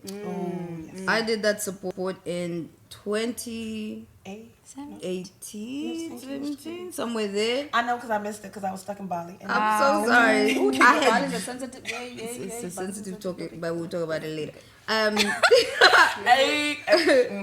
I had just started my career in Australia, doing something that my parents were just like, what is this person doing halfway across the world? Like, it wasn't something seen as a job. A lot of people was laughing at me. A lot of people was laughing at them because of me. Yeah. So it was a very interesting time, and I had done some shows before. I jumped on some stages, but Kendrick was my first huge support of validation. Like, it was the first show that I was like, I could actually do this thing, you know? I remember doing a sound check, and I had my set list, and on stage was Kendrick's set list. And I was just like, no, something. You have to take this thing seriously, because you could actually be somebody. This was starting out, like, people didn't know who I was. Great Mixtape had just come out. And that is a pretty important milestone to me. So if I ever meet Kendrick, I'll cry. But that was a huge one. That was a huge one. So number one. She said the first one out of the way. It was funny when it was in you high. Dang, you guys. That's a lot. Not the West. Mine may have to be 4. I don't know, y'all. It's a lot. Go ahead. It's a lot. Number 2. Number 2 would have to be touring with my old Zambian band. Just in hindsight, to see how crazy that looks, like, it's mad. We toured across the globe. Like, we've been in every continent except Asia. And That's what amazing. else? And Antarctica. Ain't nobody go there. Ain't nobody allowed to go there. But yeah, just looking at that in hindsight, I think is a huge achievement to be able to be redirected to go home, because it wasn't even planned. The pandemic made me go home, and I felt like I was starting from zero. I was like, dang, like all the work I did, and now I'm starting from scratch. But you know how God be. That's right. You know how God be. And then I have this whole Zambian band, and we're touring around the world. Like, that's a huge achievement. So that's definitely the second one. Dang, I need 4. Okay, fine. The third one would have to be Lauryn Hill. Yes. Because yes, if you weren't gonna bring it up, I was gonna bring it up. You have to just imagine looking at someone since you were like 12 years old, and being like, I have to fashion myself after this person, because I'm seeing what I can be through this person. Like I have to fashion myself after this, and constantly listening to his songs and being encouraged, and being in an industry that's male dominated, but being like, if Lauren did it, I can do it. If Lauren did it, like that, being like a constant thing, and then meeting the person, and then the person saying that they love my music, and then the person constantly calling me to support. Constantly, like every time they hear it, they're calling me. And I think the first time I really deeped in was the last show that I did with Lauren, and I was in the, you know where the photographers The are, media, and the media strip, and she was doing her set, and she pointed me out. She's like, "And something great, thank you so much for the work that you do." And she went on to the next song, and you guys, I wept. I was like fully. She was there. Hey, I broke down. And the messed up thing is, I saw. she's like, she's trying to perform, and she's looking down, and They're watching you. I'm so sorry. I broke down because I was like, this is actually, like, this is my reality. Like, this person is like talking to me and telling me crazy. Still trying to deep it, but I really cried. Like, I broke down and cried. I know I distracted her because she was like, What the? Trying to so that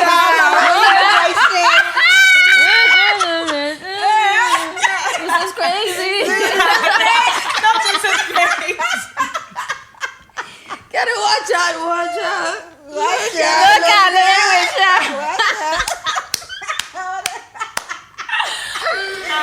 Why are we like this? No, and she was so kind after seeing me whip. Yeah. But it was just one of the. You see why this? It's focus. I said whip. She said Yeah, that was just a strong moment, Shem. Yeah. Fourth has to be Black Panther. Oh, I can't believe that happened. I'm so mad. Like, she didn't even say it. I didn't even say it. And I know your main thing is you are not the one to look at the milestones. So that topic was basically about you. But Black Panther was mad because again it's part of going home doing an album in language. Yeah. Which I didn't know what people were, because till that point I was doing hip hop but straight English. I do language at some bits and I infuse my culture, but as above so below was me just being like, yeah, this is Zambia. Y'all go figure it out. You wanna hear that poem? Go figure it. Go figure out. Go find a Zambian friend. Like you have to, because that's what we do.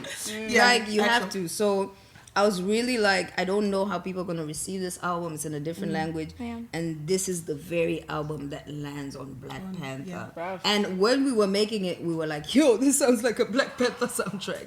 When we were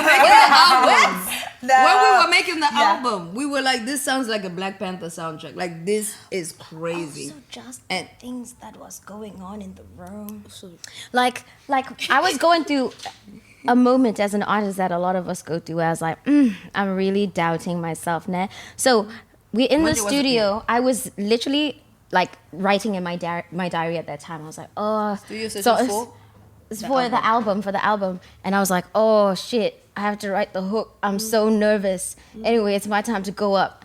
And I go up and then I come back. I do my bit, of course. And then I come back and I'm like, oh my gosh, I'm so happy I just did that. Like there's just so many layers to the song being made and then ending up where it did.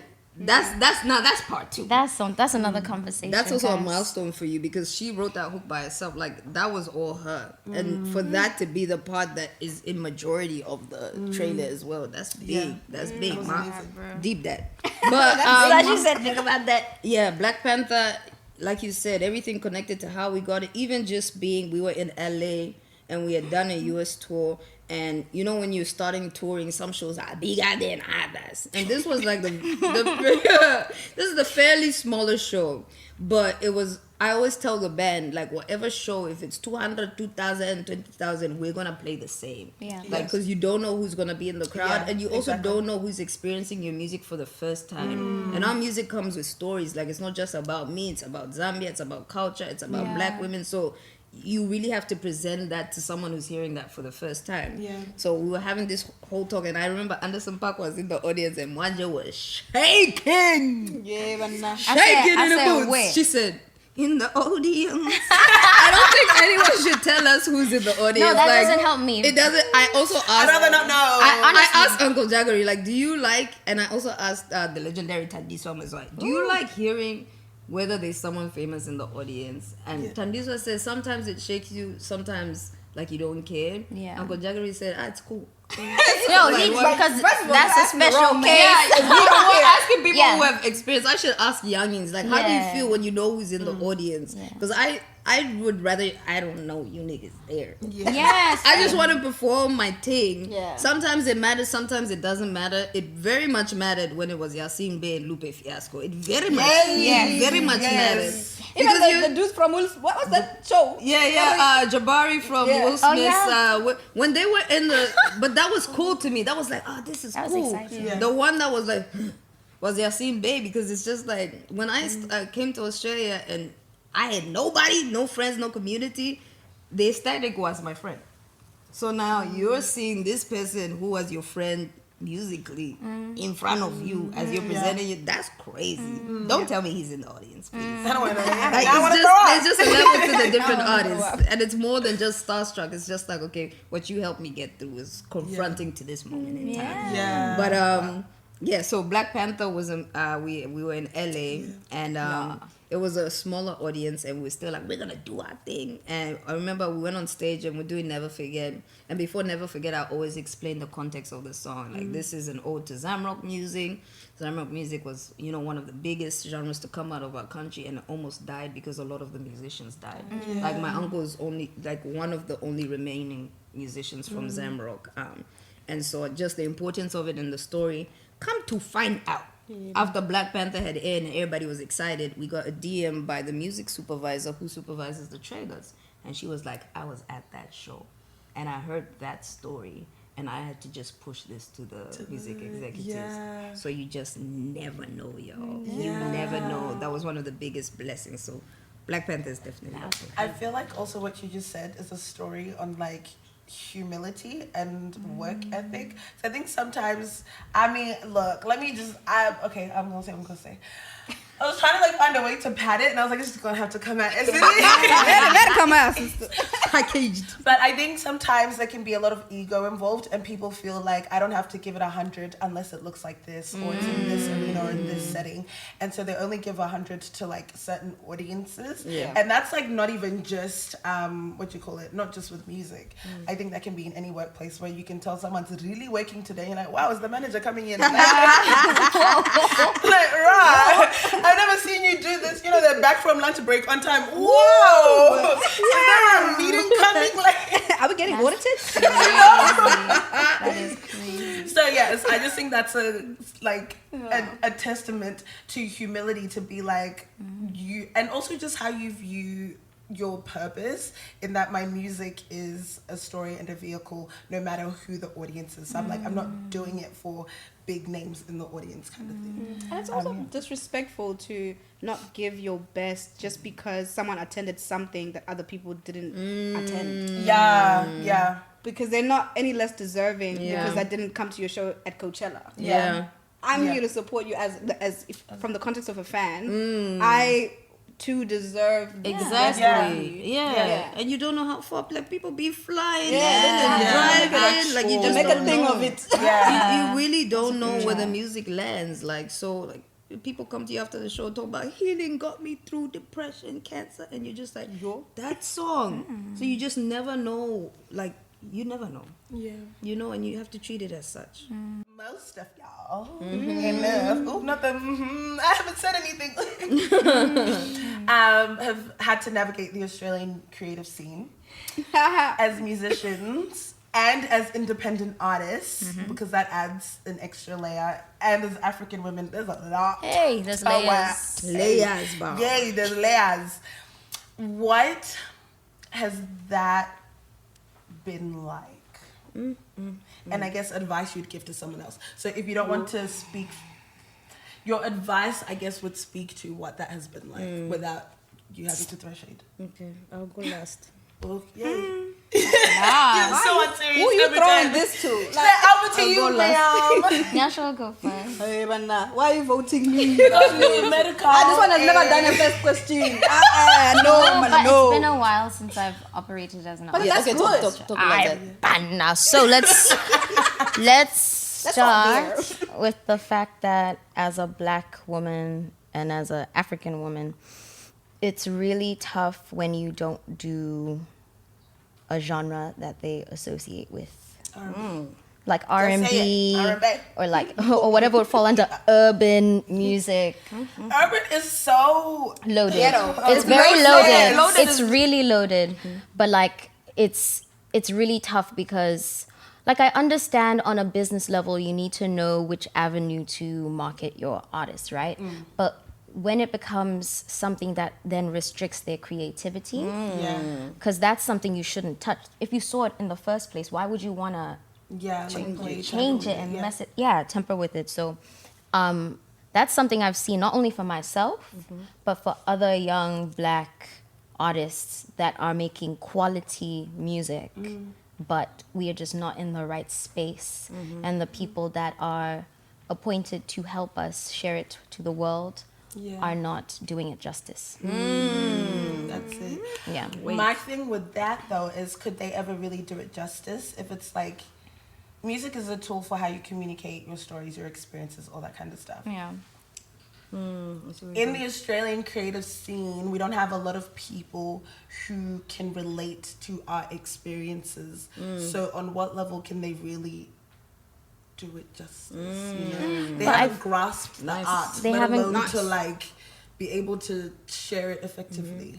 I think that's a very good point, but I feel like the point is to take it out to the world and then just see how that can bring up the conversations or grow that community or that genre. And as a Black artist that's doing that specific genre, I want other Black artists like to see that they can do it too. Yeah. So of course I can't expect them to understand the nuances of my behavior, my reality, and like the music that I'm trying to create. Like, yeah, damn, you're getting paid for something. I hear You're what getting both- I paid hear for what both of something. you are saying. Like, if there's no interest and also fear in the music you're doing because it doesn't relate to their experience, how are they supposed to market But that why outside? sign someone to Because it's begin new with? and it's shiny. Yeah, and it's why sign trendy. someone? Why lock them And it's in a trendy, contract? and it's And now they can't go anywhere fine. else because they're bound to this contract. And you know you can't do anything for me. It's really the willingness to learn something Yeah. different to yourself. And I think that's the journey we're trying to get on by doing little things like, not little things, but significant things like having our languages in our projects or Yes. wearing our cultural garb or even relocating back home, like I to love show that. you a different perspective Yeah. of a musician who doesn't experience life like you do. People Yeah. don't experience life at the same level. That's just going to be it. And if you're going to claim multiculturalism, you're going to have to learn different lived experiences. Yes. Like that's just the music you consume is Black, the music you consume is African. Learn about that culture because that's what you're consuming, least be stories you don't open. need. At least be open to those different experiences, especially as people who are marketing those artists' experiences. No one is saying walk a mile in my shoes, but they're saying understand why we're experiencing these things and how to bring our stories to the world. Because also, truth of the matter is majority white in Australia. Like, Yeah. who are they going to market it to in Australia? Unless Australians are open enough to hear stories that are not like theirs. Yeah. If your response to a Triple J performance of an African girl is, what is she even saying? Or what are they even singing? Or like you're just showing your ignorance of not wanting to hear something different. How then can we as African artists share our music to Australians who are not willing to be open to something different? I just think it's really interesting how when this unique art is coming from within Australia, it's not embraced, but if it's from anywhere else outside. Like I could make the same exact music as a girl from London. But they would be more willing to listen and understand and dissect that music than they are mine. There's so many levels to what you've just said. Plus the fact that, okay, if it's London and it's British, is that more relatable to me than dissecting It could your be African story? she could have the same exact she could be an immigrant that just happens to be in London, but she's telling her African story in a way that is not conventional to her, right? Or her community. But because of where she is. Yeah. And it's most times where we see things outside than in our own backyard. That's And I'm such an speaking on Australian behalf story as well. of the girlies, not just the For girlies, the anyone girlies. that's young Black African in Australia making different music. Yeah. And I think there's a weird hierarchy thing with like, you know, anything that's American is always classified as Black. Everything that's from the UK is always better. So like even when, you know, artists leave this country and go and make it somewhere, or they're stamped by, you know, American artists, or they're stamped by people from the UK, that's when everyone's like, people start. The cosign, the cosign. impact of the cosign. that's So we gotta unpack that later. Yeah. I love that you have not let Australia claim you as like an Australian My artist. story is a long And- story, but there's- child. We gotta go to her next. Mine is a wild But one. it's the way they always try and sneak that in there. Like, I'm like, Especially when it was convenient. I'm like, I when guess she we going to suffers me get her next. recognition I guess in we Australia. going to me Like, I next. want to be like, she started her artistic career in Australia. I'm Actually, like, I at what did cost? not. At what Actually, I cost? did not. At what cost did she start the artistry in Australia? Like, I guess we're coming here. sorry, I knew it was gonna be a button, and I'm. My experience with the Australian music industry has been eye-opening, joyous at times, and traumatic. Completely. You know, it boils down to seeing something that you've never seen, and also in an industry that doesn't look like you. The time I was coming up, there was a handful of Black artists, especially hip-hop. I think I was around the only few women And Yes. that goes back to anxiety of being the first and giving an example, but also anxiety of representing. So I was not only representing African, I was representing Black, I was representing immigrant, I was representing women, International and Gang, gang. that's a whole lot of representing to do when you're really trying to struggle to represent yourself. You know, and it's what, like 21, 22. That's I'm trying to crazy. find myself, and I have to represent a whole race of people. And you know, my white counterparts don't have that struggle with them or pressure. And we were walking into spaces that Black people had never walked in before. We were doing ads, and by we I mean like my mentors, Justin Smith, Remy, and for Jones. We were walking into spaces that we had never walked in before, and we could visibly see ourselves being pit against each other by the industry. It was wild. It was wild to see. It was wild to witness, and at a young age to know all that pressure is on you. I'm gonna keep my thing brief. Australia is one of the hardest places to navigate because it does not have those platforms that are specifically Black. Yes. And it's really hard to explain to people that that platform is needed because there's not enough of it. Not to exclude you. Yes. You know, when something is needed, it's because there's not enough of it. Are there enough festivals that cater to you seeing African culture, African music? Let's make more of them. No one is saying only Africans come to their festival. And so there were not enough of those platforms for Black people to cultivate who they are musically in Australia. And every time those were brought up, it was seen as a me versus you thing. It was a wild time. It was a very angry time. And I felt that it's left a lot of scars for me personally, a lot of wounds. But I am happy that it was able to open the door to a lot of the young Black artists now. Because they don't have to go through that shit stuff. Like they can come into spaces and know that they don't have to struggle to say this or that or be African because that's now been done. You know, they don't need to struggle to. And I did have a privilege of being like, I can go back home. If y'all don't want me, I can leave. But a lot of my friends didn't have that privilege because they hear from the messes of colonization. Like they can't go back home. And I did use that privilege to be like, if it has to be me to say fuck you to the industry, if it has to be to say F you to the Arias, then I'll do it because what you're doing is not representing. Hold up the Arias. Girl, I already said in the video. She said in the But I felt triggered again. I said, oh. No, because how do you feel like when it's you, the first category that shows Black people and then they put you on an ad break? Like if you're gonna say you're gonna be progressive, be progressive. Like don't. And one of the people is actually there in the building because my ass was on tour. But one of the people in that category was there, and then you put that person on an ad break, but try and say you're progressive. That's bullshit. I'm so sorry. That's sorry. wild. I'm sorry. That's wild. Disrespectful. It's very disrespectful. Like if we're gonna be about the change, let's actually be about the change and see your kids are growing up with people from everywhere. You know, you want to be able to see that in the media. You want to be able to see that in the music. What is your fear in seeing different perspectives and different stories? Like I don't get it. And at a point, all that trauma and all that weight and all that pressure would make someone say, I actually don't want to go back there. So even though, you know, relocating was unplanned, coming back is definitely TV Stop.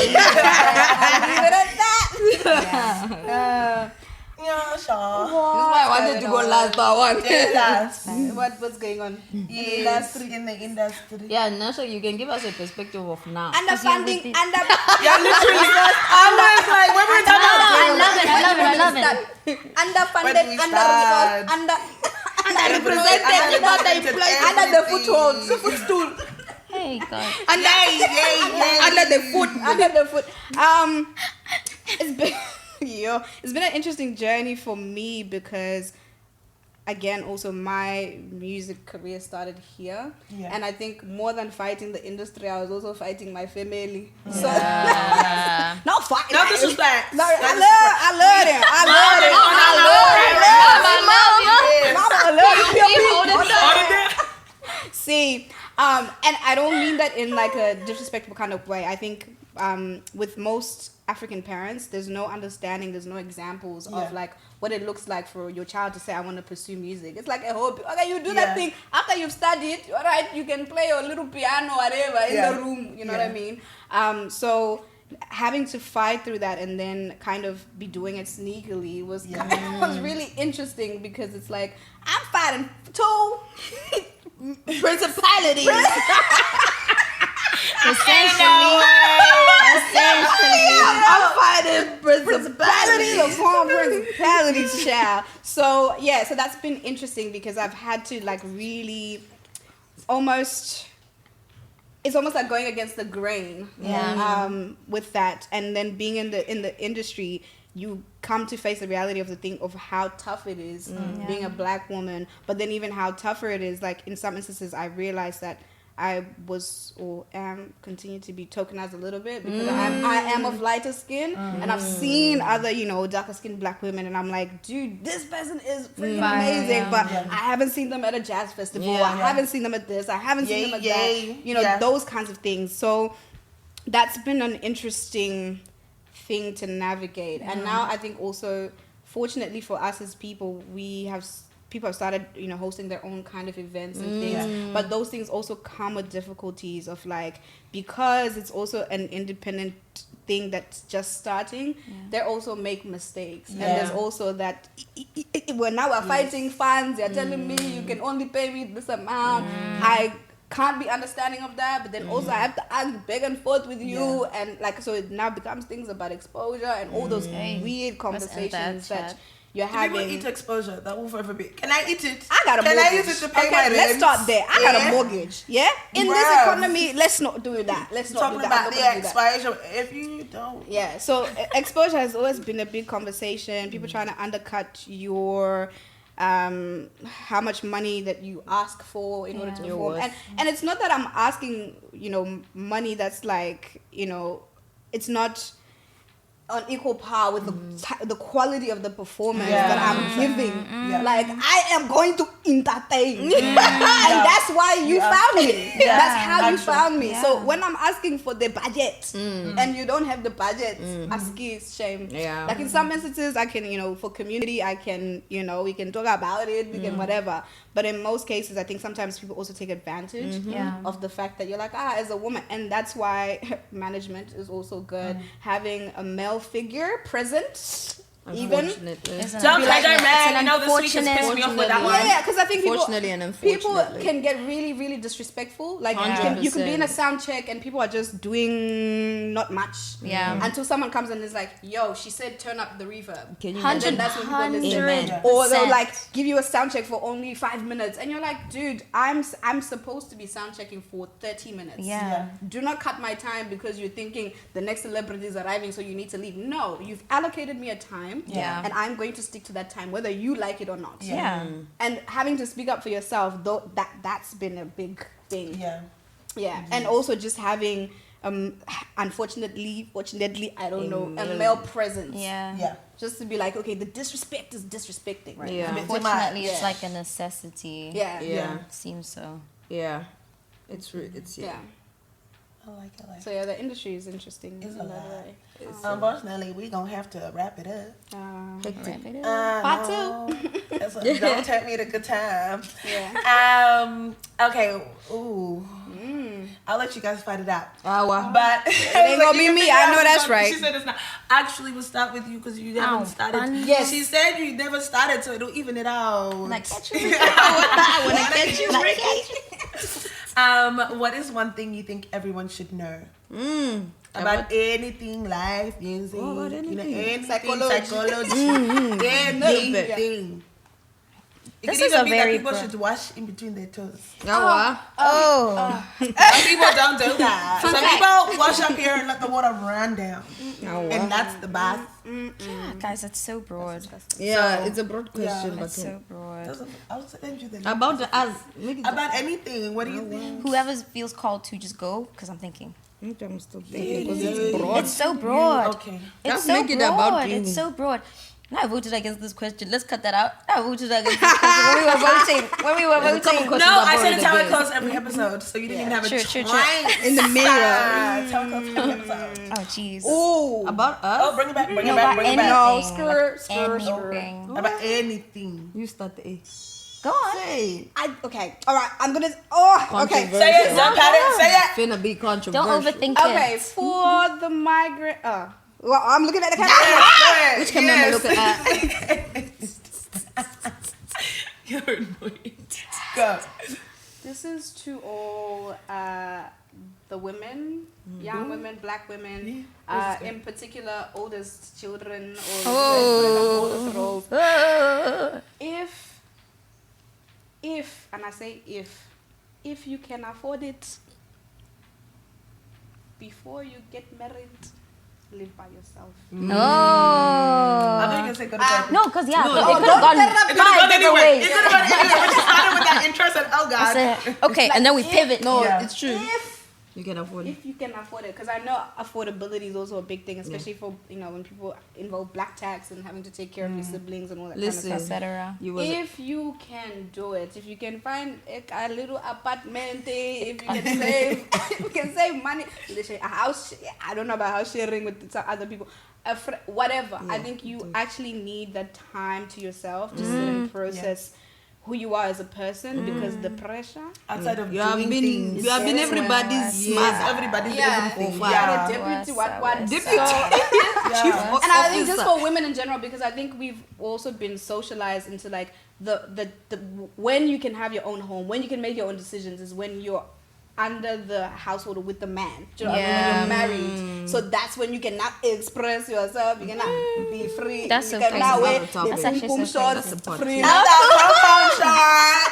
Wait, what? Yeah, and I think it also changes the dynamic between your family and you. I know from my personal experience, like my relationship with my parents improved because we weren't like, who didn't do the dishes? What time are you coming home? Like it's just like, true. you know what?